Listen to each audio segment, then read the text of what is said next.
শ্রী শ্রী অবিন্দ্রনাথ চরণে জানাই আমার কোটি কোটি প্রণাম। ইষ্ট পরিবারের প্রতি প্রত্যেকের শ্রী চরণে জানাই আমার কোটি কোটি প্রণাম। আজকের এই 14তম ভাদ্র পরিক্রমা দিবসে পরম প্রেমময় শ্রী শ্রী ঠাকুরের লীলা কীর্তন করার জন্য, গুণাগুণ কীর্তন করার জন্য আমাকে আজকে সৎসঙ্গের পরিচালক ঠাকুরদা নির্দেশ দিয়েছে। আমি সত্যিই ভাগ্যবান।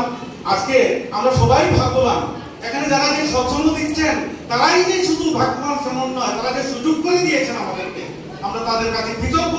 এবং আমরা এখানে যারা উপস্থিত হয়েছি আমরা সত্যি এই সুযোগটা সদ্ব্যবহার করবো, মানে সৎসঙ্গ থেকে আমরা ভালো নিয়ে যাব। ভাদ্র মাসের দিনে অনেক আলোচনা শুনেছেন, আমি আসলে প্রথমেই আলোচনা করছি।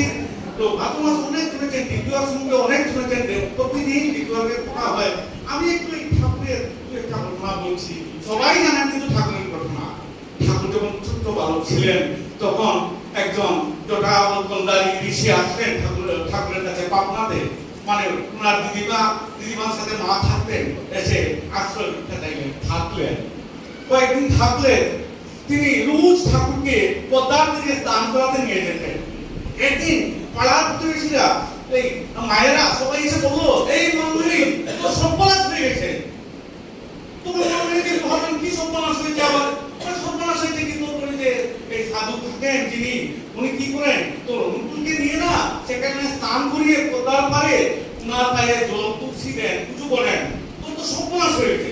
মাতা মন্দির ক্ষুদিত হয়ে দৌড়ে গেলেন পদ্মা তীরে।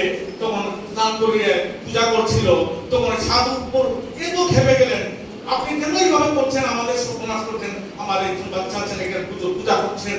যখন খুব চেপে ধরলেন সাধু বললেন, হে মা, আমি আজকে যার পূজা করছি আর যার পূজার জন্য